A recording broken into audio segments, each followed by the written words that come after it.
TSPSC group 1 prelims come mains విశ్లేషణలో భాగంగా జియోగ్రఫీలో సంబంధించి మనము భారతదేశ భౌగోళిక స్వరూపాలను చర్చించుకుంటున్నాం.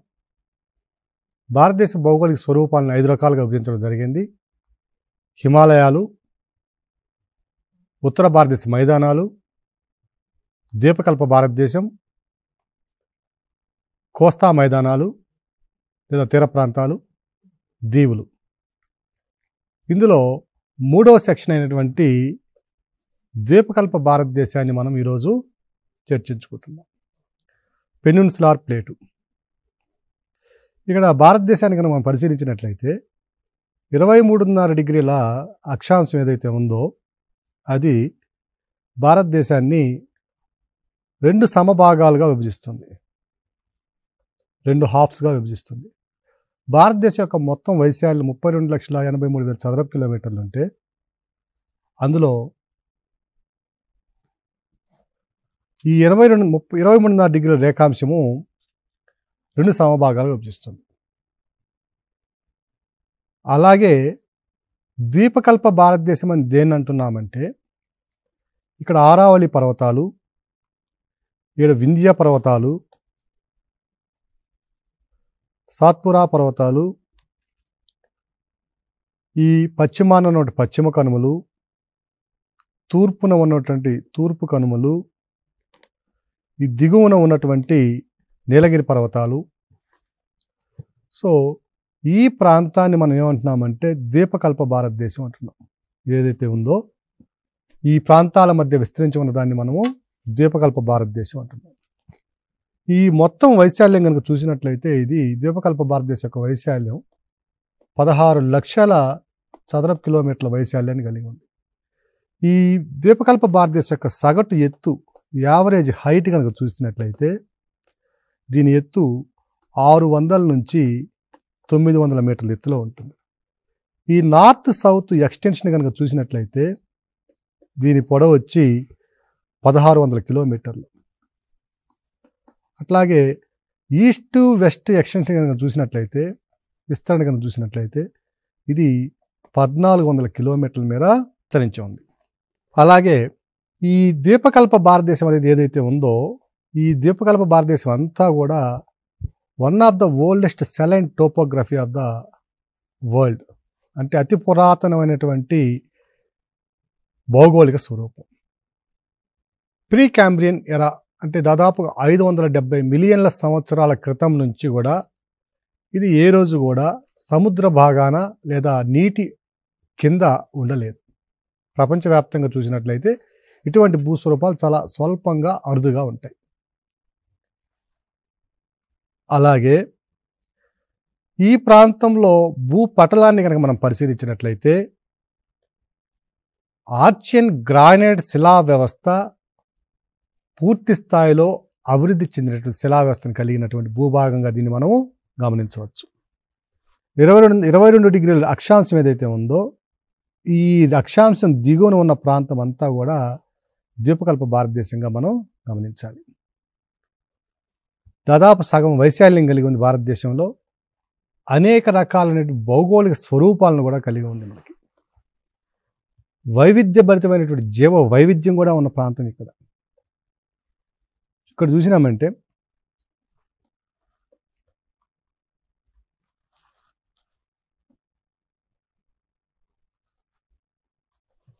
ఈ ప్రాంతంలో ఇక్కడ చూసినట్లయితే ఈ వెస్టర్న్ ఘాట్స్ ఉన్నాయండి. ఈ వెస్టర్న్ ఘాట్స్లో వైవిధ్యభరితం ఎక్కువే. ఈస్టర్న్ ఘాట్స్ ఉన్నాయి, ఇక్కడ ఆరావళి పర్వతాలు ఉన్నాయి, ఈ వింధ్య పర్వతాలు, ఈ సాత్పురా పర్వతాలు, ఇవన్నీ కూడా జీవ వైవిధ్యాన్ని అధికంగా కలిగి ఉన్నాయి. ఇక పీఠభూములు చూసినామంటే ఇది మార్వార్ ప్లెయిన్స్ అంటాం. దీన్ని మార్వారు మైదానాలు, ఇది మార్వార్ ప్లేటు అంటాం. ఈ పక్కన ఉన్నదేమో మైదానం, పశ్చిమాన ఉన్న ప్రాంతంలో ఉన్నదేమో మైదానం. ఇది మైదానం. ఈ ప్రాంతం అంటే మార్వార్ ప్లేటు పీఠభూమి. దాని దిగువన ఈ ప్రాంతంలో మాల్వా పీఠభూమి ఉంది. మాల్వా పీఠభూమి ఉంది. ఈ సాత్పురాకి తూర్పున బాగేల్ఖండ్ పీఠభూమి ఉంది ఇక్కడ. బాగేల్ఖండ్ పీఠభూమి. అలాగే ఈ ప్రాంతంలో హజారీబాగ్ పీఠభూమి ఉంది. హజారీబాగ్ పీఠభూమి. ఇక్కడ బస్తర్ పీఠభూమి ఉంది.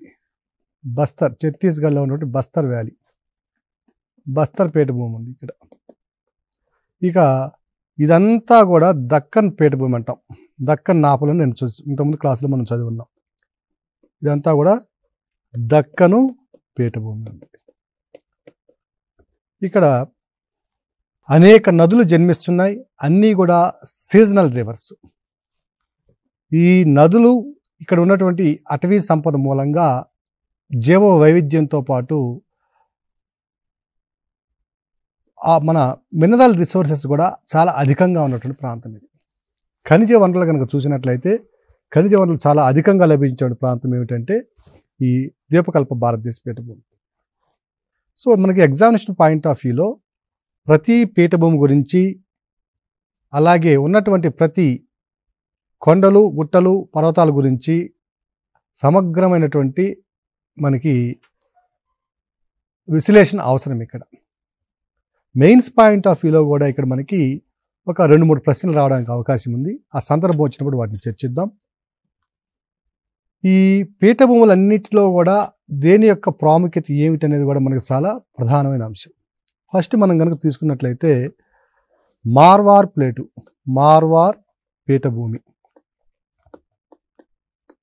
ఈ మార్వార్ పీఠభూమి, దీన్ని మార్వార్ అప్లాండ్స్ అంటారు. ఇది ఆరావళి పర్వతాలకి తూర్పున ఉంటుందండి. ఆరావళి పర్వతాలకి తూర్పున ఉంటుంది. దీంట్లో ప్రత్యేకత ఏమిటంటే శాండ్ స్టోన్, ఇసుకరాయి, సున్నపురాయి, అలాగే షేలు, లైమ్ స్టోను అంటే సున్నపురాయి, ఇవన్నీ విరివిగా లభిస్తాయి. ఇవన్నీ కూడా శిలా వ్యవస్థ గురించి మనం చదివాం. దాంట్లో వింధ్య శిలా వ్యవస్థకు సంబంధించినటువంటి పదార్థాలు ఇవన్నీ కూడా, ఈ శిలలు ఇవన్నీ కూడా. అలాగే దీన్ని రోలింగ్ ప్లేన్ అని కూడా వ్యవహరిస్తారు. రోలింగ్ ప్లేన్ ఎందుకు వ్యవహరిస్తారంటే ఇది slight rise fall, rise fall ఈ విధంగా ఉంటుంది. సో ఇలా ఉన్నటువంటి ప్లేన్ లేదా పీఠభూమిని ఏమంటామంటే రోలింగ్ ప్లేన్ అంటాం. దీంట్లో ప్రధానంగా ప్రవహించే నది ఏమిటంటే బనాస్ నది. ఇది చంబల్ నది యొక్క ఉపనది. చాలా ప్యూర్ వాటర్ లభించేటువంటి పరిస్థితి ఇక్కడ. భారతదేశంలో ఉన్నటువంటి నదులలో దాదాపు అన్నీ కలుషితం అయిపోయిన నదులే. ఇప్పటికీ కలుషితం కానీ లేదా స్వల్పంగా కలుషితమయ్యి స్వచ్ఛం అధికంగా ఉన్న నది ఏది అంటే ఒక చంబల్ నది, దానికి ఉపనది అయినటువంటి బనాస్ నది. మనం డ్రైనేజ్ సిస్టమ్ చదివినప్పుడు చూద్దాం. చంబల్ మళ్ళా దేని యొక్క ఉపనది అంటే యమునా నది యొక్క ఉపనది. తర్వాత చూద్దాం బనాస్ నది. బనాస్ అనేది చంబల్ నది యొక్క ఉపనది. సో మార్వార్ పీఠభూమి కనుక చూసినట్లయితే ఈ మార్వార్ పీఠభూమి, ఇదిగోండి మార్వార్ పీఠభూమి ఇక్కడ చూపిస్తున్నాం. ఈ మార్వార్ పీఠభూమి యొక్క లక్షణాలు కనుక మనం గమనించినట్లయితే, స్వభావం, దాని యొక్క అంశాలను పరిశీలించినట్లయితే ఈ ఆరావళి పర్వతాలు తూర్పున ఉంటాయి. దీంట్లో శిలా వ్యవస్థను కనుక చూసినట్టే వింధ్య శిలా వ్యవస్థకు సంబంధించింది. దీంట్లో sand stone, Shelu, lime stone ప్రధానంగా లభిస్తాయి. దీంట్లో ప్రవహించే నది బనాస్ నది. దీన్ని రోలింగ్ ప్లేన్ వ్యవహరిస్తారు. ఎందువల్లంటే స్లైట్ రైజు ఫాల్ ఉంటుంది కాబట్టి, అంటే పీఠభూమి ఇట్లా ఈ విధంగా ఒక వేవ్ లాగా కనపడుతుంది. అందువల్ల దీన్ని రోలింగ్ ప్లేన్ వ్యవహరిస్తాం. నెక్స్ట్ రెండవ పీఠభూమి వచ్చి సెంట్రల్ హైలాండ్స్.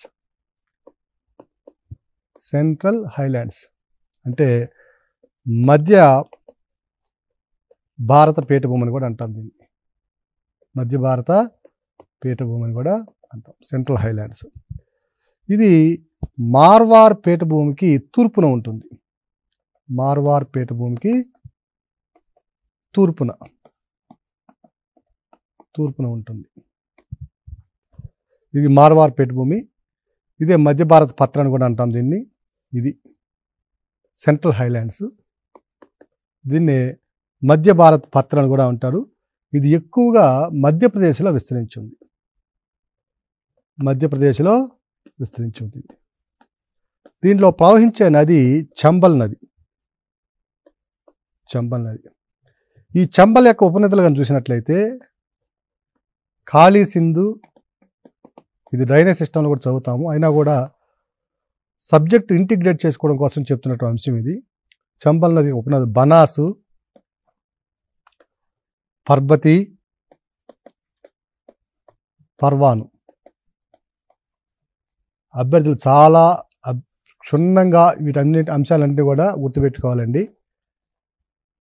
ఎక్కడెక్కడో లోపలికి వెళ్ళి ప్రశ్నలు అడగడం జరుగుతుంది ఈ మధ్యకాలంలో.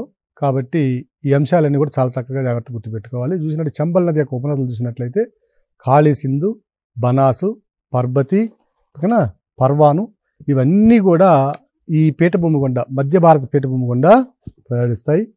దీన్ని బ్యాడ్ ల్యాండ్ టోపోగ్రఫీ అంటాం. బ్యాడ్ ల్యాండ్ టోపోగ్రఫీ అంటాం.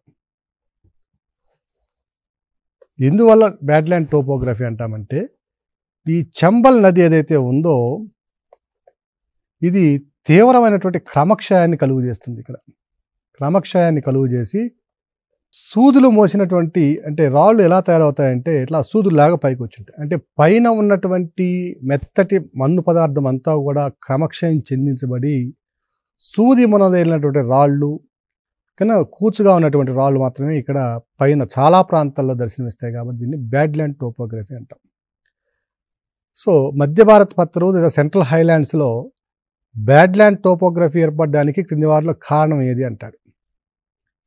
ప్రధాన కారణం ఏంటంటే నేల క్రమక్షయం. దేనివల్ల అంటే చంబల్ నది వల్ల క్రమక్షయం. ఇక మూడవ పీఠభూమి కనుక చూసినట్లయితే బుందేల్ఖండ్ పీఠభూమి. బుందేల్ఖండ్ పీఠభూమి ఇది యమునా నది ఎక్కడ ఉంటుందండి. ఇది వింధ్య పర్వతాలు ఇలా ఉంటాయి. వింధ్య, ఇది మధ్య భారత్ పత్తరు, ఇది బుందేల్ఖండ్ పీఠభూమి. అభ్యర్థులందరూ కూడా ఇండియా ఫిజికల్లో ప్రతి పీఠభూమిని గుర్తించి చదవండి. మీకు సివిల్స్కి కూడా ఈ ప్రిపరేషన్ సరిపోతుంది. మధ్య భారత పత్తర్, ఇక్కడ కింద వచ్చి మాల్వా పీఠభూమి ఉంటుంది. ఇది మాల్వా పీఠభూమి, ఇది బుందేల్ఖండ్ పీఠభూమి, ఇది మధ్య భారత పత్తర్, ఇది మాల్వా పీఠభూమి.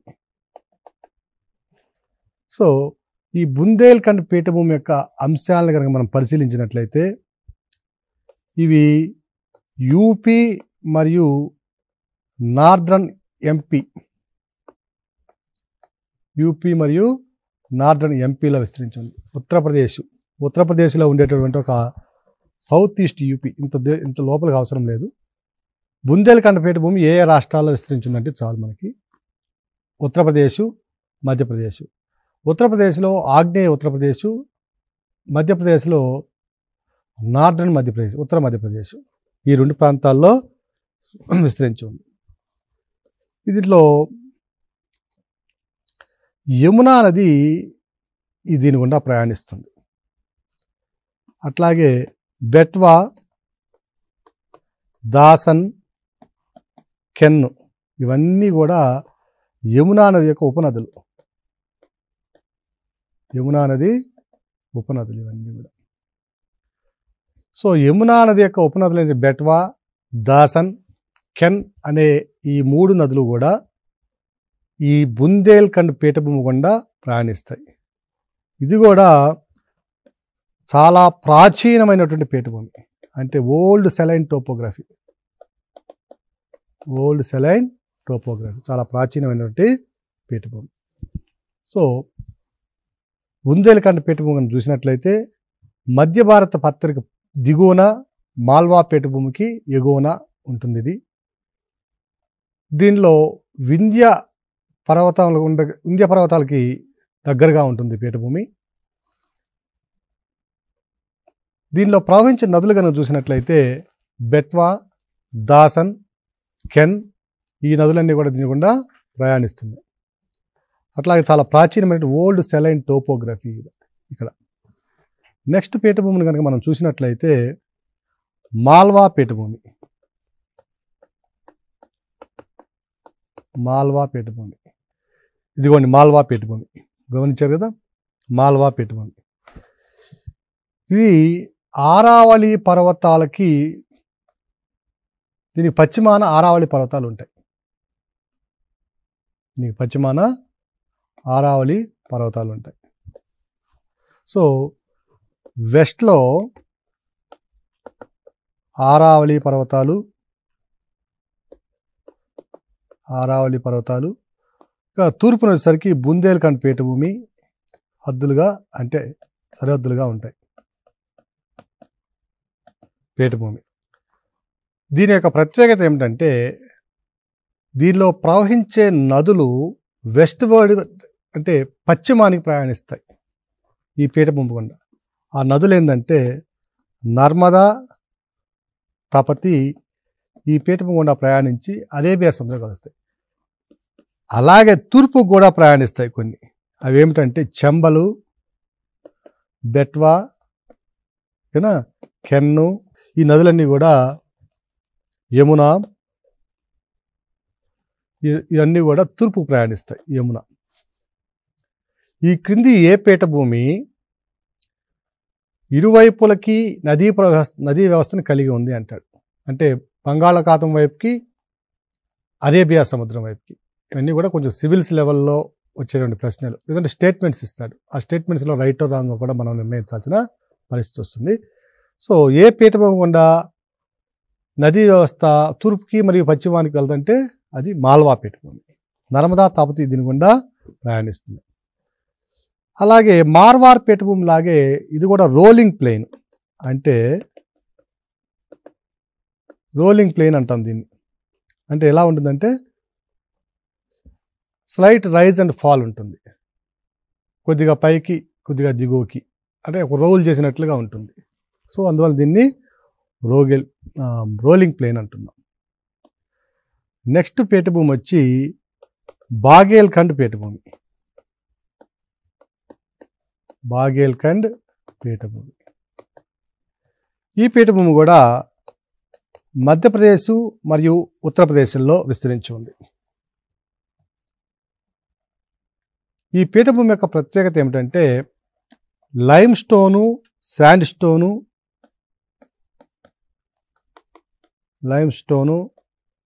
స్టోను, ఇక గ్రానైట్ కూడా లభిస్తుంది దీంట్లో. Lime stone, sand stone, granite బాగా విరివిగా లభించేటటువంటి. ఇది కూడా దీని గుండా ప్రవహించే నదీ వ్యవస్థ ఏమిటంటే మహానదీ వ్యవస్థ ఈ పీఠభూమి గుండా ప్రయాణిస్తుంది. మహానది సంబంధించిన ఉపనదులు ఉన్నాయి. ఓంగు, జోంకు, తేలు, షియోనాథ్, ఇవన్నీ తర్వాత డ్రైనేజ్ సిస్టమ్ చూద్దాం. దానికి సంబంధించిన మహానదికి సంబంధించిన వ్యవస్థలో మహానదికి సంబంధించినటువంటి నదులు కూడా ఈ పీఠభూమి గుండా ప్రయాణిస్తాయి. నెక్స్ట్ చోటా నాగపూర్ పీఠభూమి, చాలా ఇంపార్టెంట్ పీఠభూమి ఎగ్జామినేషన్ పాయింట్ ఆఫ్ వ్యూలో. చోటా నాగపూర్ పీఠభూమి. ఈ చోటా నాగపూర్ పీఠభూమి మనం పరిశీలించినట్లయితే ఇది జార్ఖండ్, ఛత్తీస్గఢ్ ప్లస్ వెస్ట్ బెంగాల్లో పురూలియా డిస్ట్రిక్ట్ ఉంటుంది. పురూలియా చాలా ఫేమస్ డిస్ట్రిక్ట్ ఇది కరువుకి. సో ఈ రాష్ట్రాల్లో విస్తరించింది చోటా నాగపూర్ పీఠభూమి. మనము ఇంతకుముందు మ్యాప్లో కూడా చూసాము.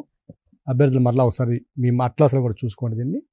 చోటా నాగపూర్ పీఠభూమి జార్ఖండ్, ఛత్తీస్గఢ్ మరియు వెస్ట్ బెంగాల్లోని పురూలియా జిల్లాతో కలిపి ఉంటుంది చోటా నాగపూర్ పీఠభూమి. దీన్ని ఏమంటారంటే mineral heart land of India అంటాం. భారతదేశపు హృదయ భూమి, ఖనిజ హృదయ భూమి. ఈ పీఠభూమిలో దొరకని ఖనిజం అంటూ దాదాపుగా ఉంటుంది. భారతదేశంలో ఏ ఖనిజం లభించినా ఆల్మోస్ట్ ప్రతిదీ కూడా ఇక్కడ లభిస్తుంది. అందువల్లనే ఈ పీఠభూమిలో మైనింగ్ అనేది చాలా అత్యధికంగా విస్తరించినటువంటి పీఠభూమి చోటా నాగపూర్ పీఠభూమి. దీని గుండా ప్రయాణించే నది ఏమిటంటే దామోదర్ నది. అలాగే నార్త్ కోయలు, సౌత్ కోయలు, అలాగే బ్రాహ్మణి, ఈ నదులు కూడా ప్రయాణిస్తాయి దీని గుండా. నార్త్ కోయలు, సౌత్ కోయలు, సువర్ణరేఖ, ఈ నది కూడా దీని గుండా ప్రయాణిస్తుంది. సువర్ణరేఖ కూడా దీని గుండా ప్రయాణిస్తుంది. అలాగే నెక్స్ట్ పీఠభూమి మనం చూసినట్లయితే హజారీబాగ్ పీఠభూమి. హజారీబాగ్ పీఠభూమి, ఈ పీఠభూమి వచ్చి దామోదర్ నదికి ఉత్తరాన ఉంటుంది. దీన్ని పెనీ ప్లేన్ అంటాం. ఈ పీఠభూమిని పెనీ ప్లేన్ అంటాం. పెనీ ప్లేన్ అని ఎందుకు అంటామంటే లార్జ్ స్కేల్ ఎరోడెడ్ ల్యాండ్స్కేప్ ఉంటుంది దీంట్లో. అంటే అధిక మొత్తంలో క్రమక్షయం చెందినటువంటి పీఠభూమి హజారీబాగ్ పీఠభూమి. సో ఇది దామోదర్ నదికి ఉత్తరాన ఉంటుంది హజారీబాగ్ పీఠభూమి, ఛత్తీస్గఢ్లో ఉంది. దీనికి సంబంధించిన మరొక అంశం చూసినట్లయితే పార్శ్వనాథ్ శిఖరము. పార్శ్వనాథ్ శిఖరము ఇది హజారీబాగ్ పీఠభూమి, ఛత్తీస్గఢ్లో కాదు జార్ఖండ్లో ఉంటుంది. ఇది పార్శ్వనాథ్ శిఖరము జార్ఖండ్లో ఉన్నటువంటి శిఖరం ఇది. ఈ పార్శ్వనాథ్ శిఖరం అనేది హజారీబాగ్ పీఠభూమిలో అత్యంత ఎత్తైన శిఖరము. దీని ఎత్తు వచ్చి 1346 మీటర్లు. అత్యంత ఎత్తైన శిఖరము 1346 మీటర్లు. ఇది సాత్పురాలో భాగంగా రాజ్మహల్ హిల్స్లో ఉంటుంది. రాజ్మహల్ కొండల్లో ఉంటుంది. హజారీబాగ్ పీఠభూమి రాజ్మహల్ కొండల్లో ఉంటుంది. పార్శ్వనాథ శిఖరము అత్యంత ఎత్తైన శిఖరము జార్ఖండ్లో. దీని ఎత్తు 1346 మీటర్లు. చోటా నాగపూర్ పీఠభూమి ఏదైతే ఉందో అందులో భాగమే ఇది హజారీబాగ్ పీఠభూమి. ఈ చోటా నాగపూర్ పీఠభూమి 3 రాష్ట్రాల్లో ఉంది చూసాం. ఛత్తీస్గఢ్, జార్ఖండ్, వెస్ట్ బెంగాల్. ఓకే, దీంట్లో కోడెర్మా అనే ఒక ప్రాంతం ఉంటుంది. హజారీబాగ్ పీఠంలో ఇది ఒక జిల్లా, జార్ఖండ్లో ఇది ఒక జిల్లా. ఈ కోడెర్మా అనేది ఒక సబ్బు ప్లేటు ఇది. ఈ కోడెర్మా పీఠభూమి కూడా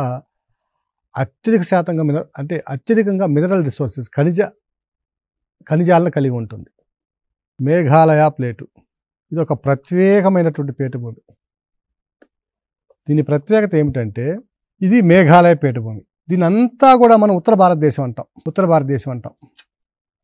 కానీ మేఘాలయ పీఠభూమి మాత్రము భౌగోళికంగా ద్వీపకల్ప భారతదేశానికి చెందినటువంటి విభాగం ఇది.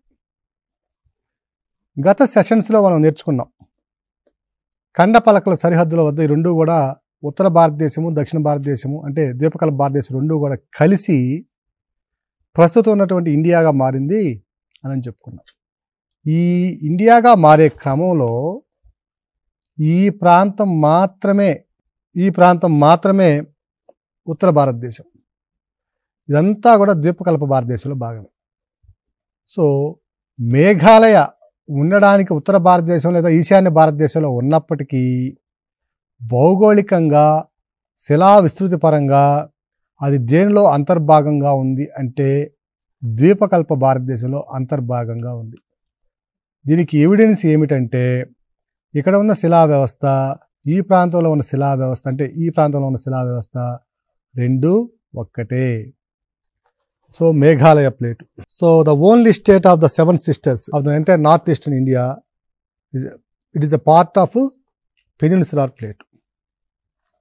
సో ఈ మేఘాలయ పీఠభూమిని కనుక పరిశీలించినట్లయితే దీంట్లో విస్తృతిగా లభించే ఖనిజం ఏమిటంటే యురేనియం.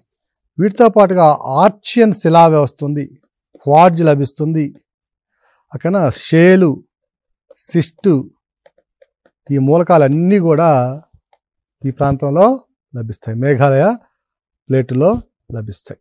నోకలికై వాటర్ ఫాల్ ఉంది. ఇక్కడ నోకలికై వాటర్ ఫాల్ ఉంది, చిరపుంజి సమీపంలో ఉంటుంది.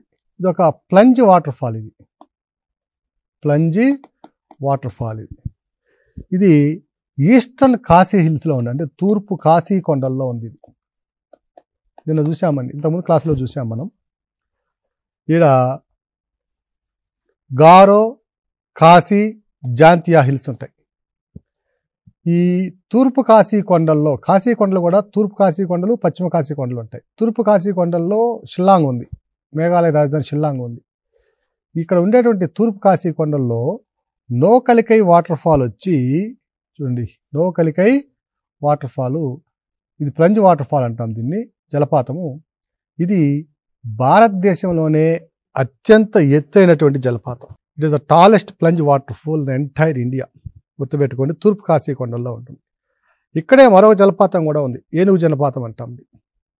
సో ఈ తూర్పు కాశీ కొండలే ప్రపంచంలోనే అత్యధికంగా వార్షిక సగటు వర్షపాతాన్ని పొందే ప్రాంతం కూడా. సో ఈ మేఘాలయ ప్లాటూ కనుక చూసినట్లయితే భౌగోళికంగా భారతదేశం టెతిస్ సముద్రం నుంచి ఒకటిగా కలిసినప్పుడు టెతిస్ సముద్రం వైపుకి ద్వీపకల్ప భారతదేశం ప్రయాణించింది, అటువైపు నుంచి లారేషియా ప్రయాణించింది.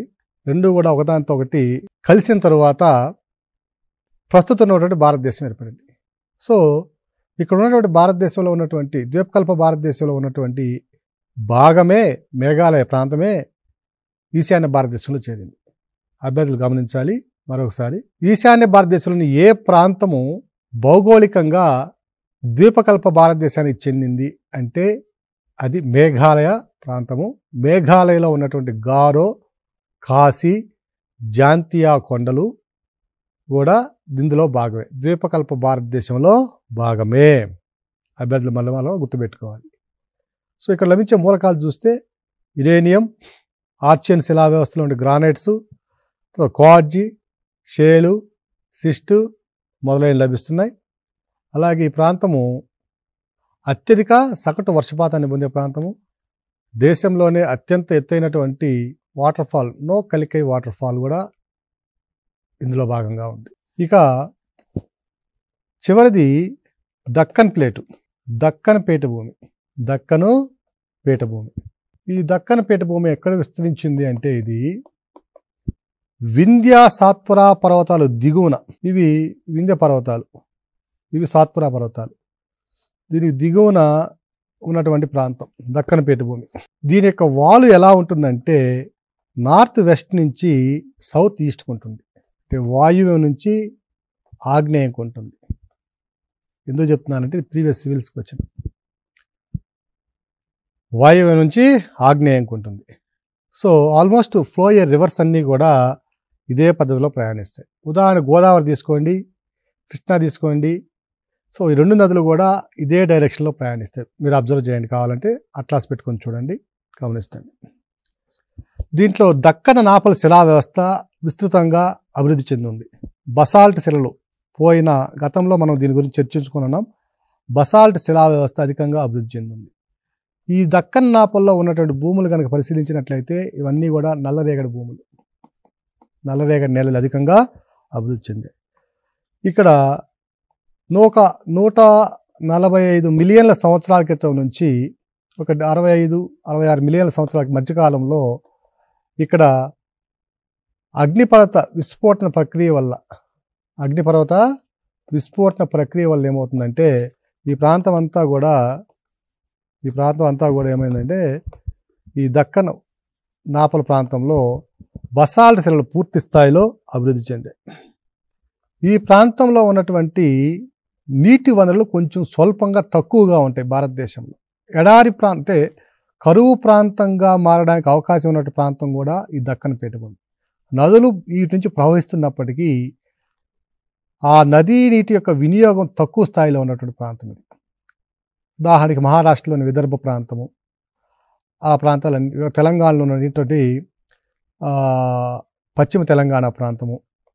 సో ప్రస్తుతం అయితే మనం నదులకి డ్యామ్స్ కట్టుకొని అన్నీ ఉన్నాయి, కానీ ఇక్కడ కరువు బారిన అధికంగా పడేటువంటి ప్రాంతం దక్కన్ ప్లేట్. సో అభ్యర్థులందరూ కూడా ఈ భౌగోళిక స్వరూపాల్లో మూడవదైనటువంటి ద్వీపకల్ప భారతదేశంలో ఉన్నటువంటి అనేక అంశాలను మనం చర్చించుకుంటున్నాం. పీఠభూములు, పశ్చిమ కనుమలు, తూర్పు కనుమలు, ఆరావళి, వింధ్య సాత్పురా, వీటన్నిటిని చర్చించుకుంటున్నాం. అందులో భాగంగా మనం ఇప్పుడు పీఠభూముల గురించి చర్చించుకున్నాం. ఈ పీఠభూములకు సంబంధించినటువంటి సమగ్రమైన సమాచారం మీకు ఇవ్వడం జరిగింది. ప్రిలిమినరీ పాయింట్ ఆఫ్ వ్యూలో కొంతమేర ప్రాముఖ్యత కలిగినటువంటి, ఒకప్పుడు సివిల్స్లో చాలా ప్రశ్నలు వచ్చేవండి, వీటిల్లో మరలా వస్తాయి కూడా. అలాగే మీరు కూడా ఏదైతే ఇప్పుడు మనం చెప్పామో ఇంపార్టెంట్ పాయింట్స్ ఏది చెప్పామో అవన్నీ కూడా మీరు అధ్యయనం చేయాల్సిన అవసరం ఉందండి. ధన్యవాదాలు.